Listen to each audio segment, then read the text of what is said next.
I don't call it an insurrection. I call it a meandering. There were some people who trespassed. A woman was shot. Yeah, during by Capitol you, by liberals. I was not there. Free speech includes hate speech. Now, we're not racists, we're not bigots, but even if we were, free speech includes that. I don't know who told the millennials that hate speech isn't included in free speech. It includes all speech. In fact, the law is specifically designed for the most possible offensive speech. What's going on, everybody? Welcome back to the channel. Hope all goes good wherever you are in this video. This is hilarious, it's cringy, but most of all, it's entertaining and a well-deserved beatdown that Gavin McInnes gives to this hack journalist leftoid. Get your popcorn ready. Let's go.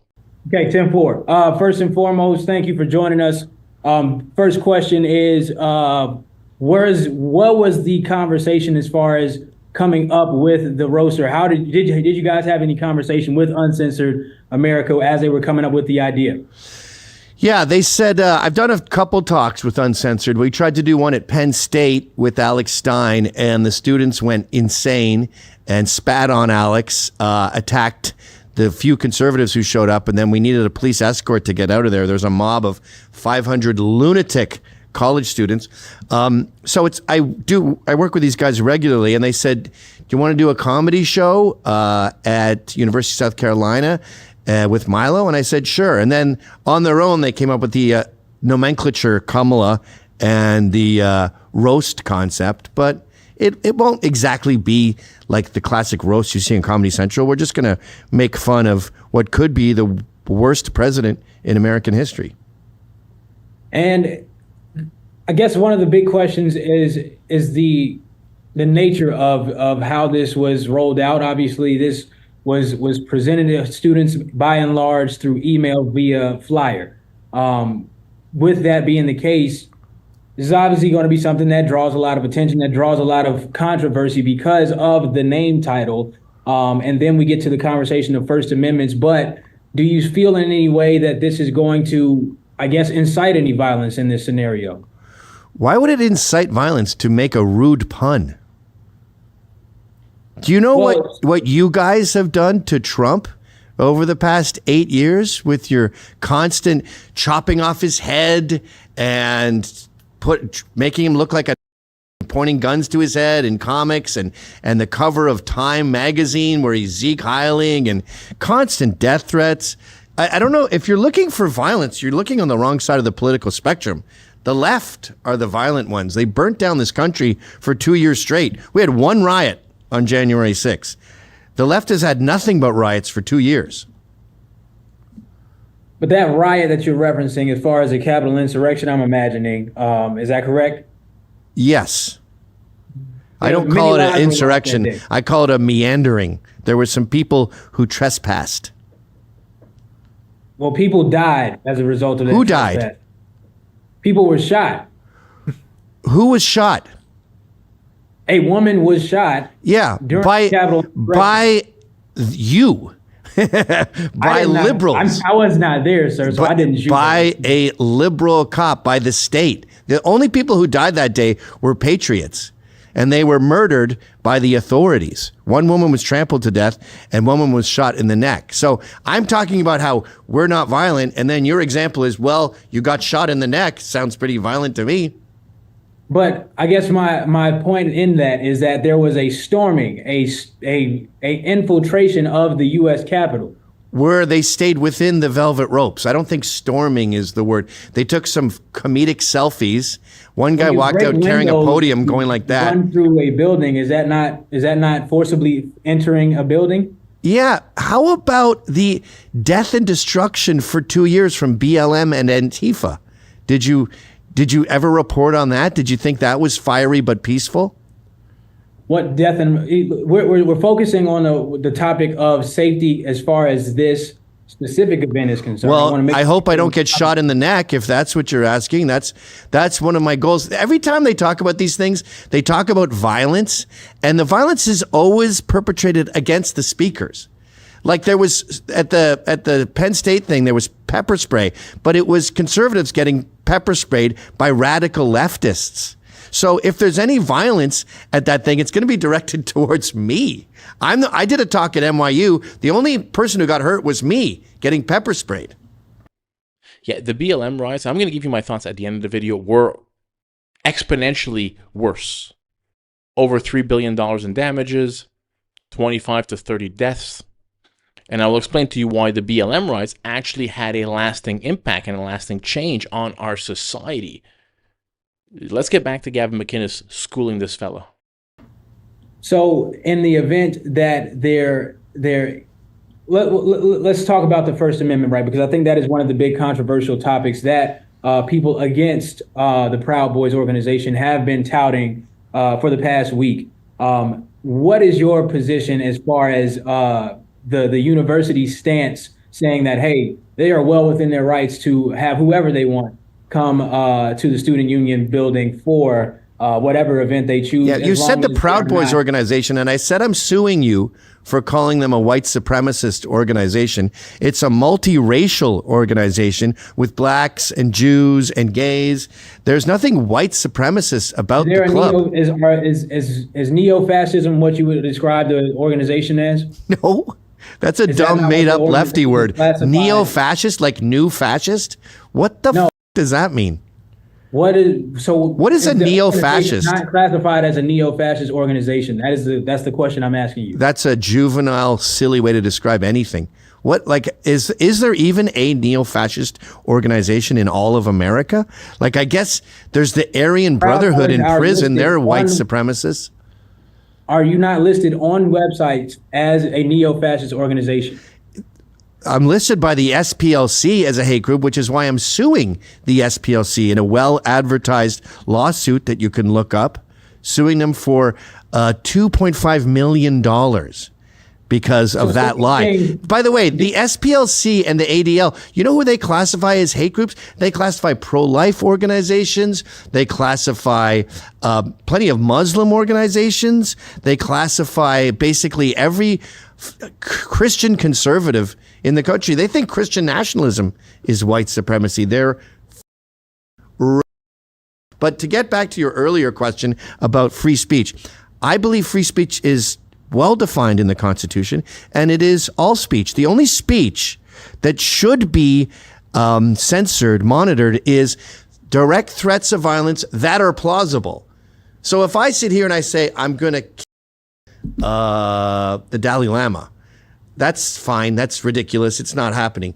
If the head of the Bloods says Gavin McInnes and there's a reward, that's plausible and that should be illegal. Or if he says the Dalai Lama, whatever. I shouldn't have used myself as an example. And the law clearly states that. What a lot of young people don't understand, because education sucks, and I assume that includes USC, free speech includes hate speech. Now, we're not racists, we're not bigots, but even if we were, free speech includes that. I don't know who told the millennials that hate speech isn't included in free speech. It includes all speech.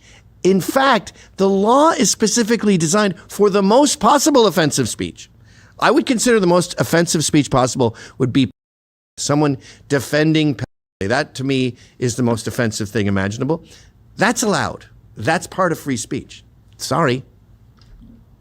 So inciting people to react into offensive, for example, calling me a hack in an email and using that kind of verbiage, what I'm imagining would probably be similar if you were to go into the roast. Well, wait, whoa. Comedic and by nature. But you are a hack.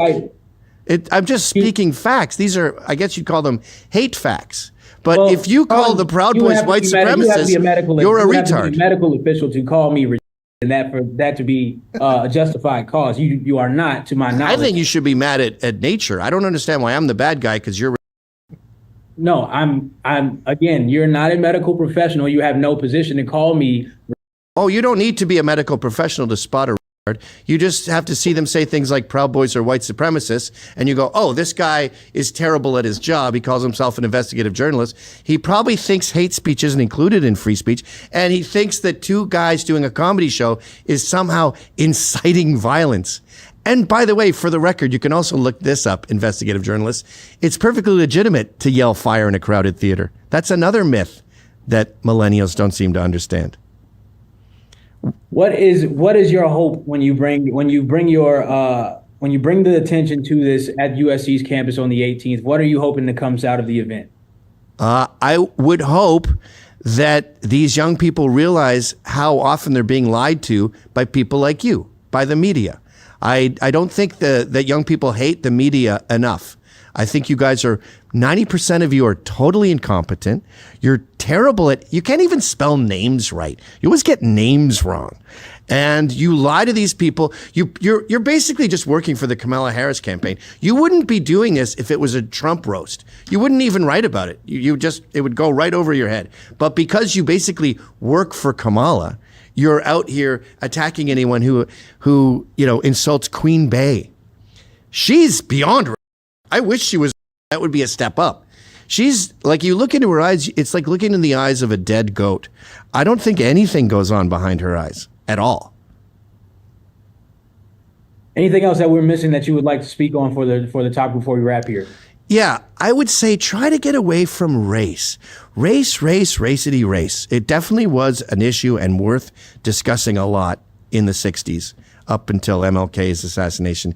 As far as 2024, I would look more at class separation. I would look more at media malfeasance. If you're an investigative reporter, I would focus on fentanyl overdoses. I think we're up to 300 a day. There's bigger things than just whining about racism like the Klan is lurking around every corner.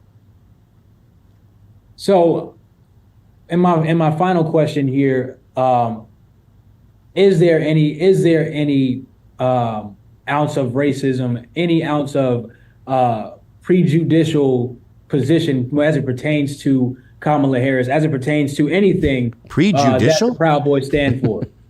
Is that before judicial? I'm not prejudiced, I'm post-judice. Kamala Harris isn't black. What is black? If black is a cultural thing, she grew up with me in Montreal, in Westmount. Those were her formative years in Canada. Her black dad was not around, just like Obama.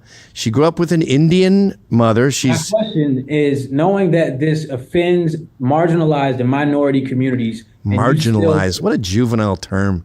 How are you marginalized? What is Boss Hog on every corner? Hey, what are you doing here, boy? We don't need your kind around here. Like, what narrative, what Dukes of Hazzard movie are you living in? Marginalized.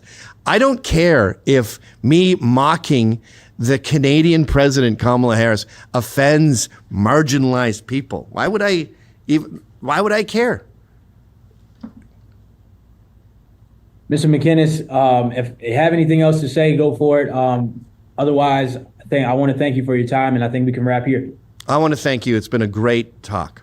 Now, January 6th and BLM. Republicans, conservative people, when the BLM riots were happening, up until today, we should have spent the same amount of time talking about BLM and the riots that the left has spent on January 6th. The left, they're very hypocritical, they're very dishonest, but I will give them one thing: they're good at taking a topic and just sticking to it. No matter how crazy it is, they will keep on shoving it down our throat as if it's the biggest problem that's ever existed, which when you compare the two, there is no comparison. The BLM riots were an actual assault on our way of life. They were an assault on our civilization, on our democracy. Unlike January 6th, BLM riots were really deadly. They were catastrophic, unthinkably tragic, and they were supported every step of the way. You got to remember this. They were supported every step of the way by every elected Democrat in the country.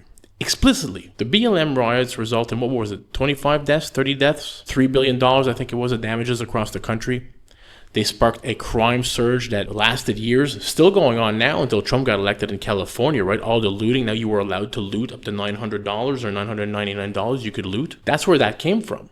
Mostly peaceful protesters, only looking for food. BLM riots were in several orders of magnitude way bigger than January 6th. Worse in every way, by every conceivable measure. They had exactly the destabilizing effect on our system that January 6th allegedly had, but didn't really have, right? It's not a coincidence that crime was running rampant in many cities for years where these riots occurred. The criminals just learned that they could get away with it, get away with all kinds of stuff that they did during the riots, and nobody would stop them. They can get away with arson, violence, looting, whatever. The BLM riots had a lasting impact on our system, on our civilization, and on our way of life, where January 6th does not. BLM riots, where they were rioting all the time and still were for years, probably still are today. January 6th is not going to happen again. Okay, these were a bunch of people that at the time, I remember when this happened, you can say that most conservatives, Republicans were thinking, why are you doing this? No good for you, the person doing it, no good for you can come from this. Nothing good is going to come for you from this. But on the left, with the BLM riots, everybody cheered them on. And the people that took part in the BLM riots, almost nothing happened to them. When you look at the January 6th riots, people paid a much bigger price. Especially when you compare it to how the laws are written, they were overcharged by a lot. And they deserve these pardons. Some of these people have been in jails and not charged for nothing. Most people on the right at the time, and even today, would say, oh, January 6th probably shouldn't have happened. But on the left, nobody ever condemns BLM riots. Nobody. They've learned the opposite lesson. To this day, nobody's condemning on the left. They don't condemn the BLM riots. When people talk about January 6th and we say, oh, what about BLM? It's not whataboutism. January 6th is whataboutism, because that is the irrelevant thing that the left uses to distract from more important things. What we should have done on the right is over and over and over and over again mention these BLM riots. Hell, we should have held candlelight vigils where the officers were killed or injured during the BLM riot. We should have had a day of remembrance for these people, a service, a memorial. We should have done something. When retired police officer David Dorn was shot in cold blood by a BLM militant during the riots, we should have something. Or on the date that the BLM militants invaded a police station in Minnesota and burnt it to the ground, we should still be remembering that. We don't do a good enough job on the right of doing this. Where the left, as much as they aggravate me and as hypocritical as they are very good at this. That could also come with the fact that they're very dishonest. Hope you all enjoyed the video. If you did, smash that thumbs up button for your boy. Consider subscribing to the channel. Help it grow. Catch you all in the next one. Peace out, everybody.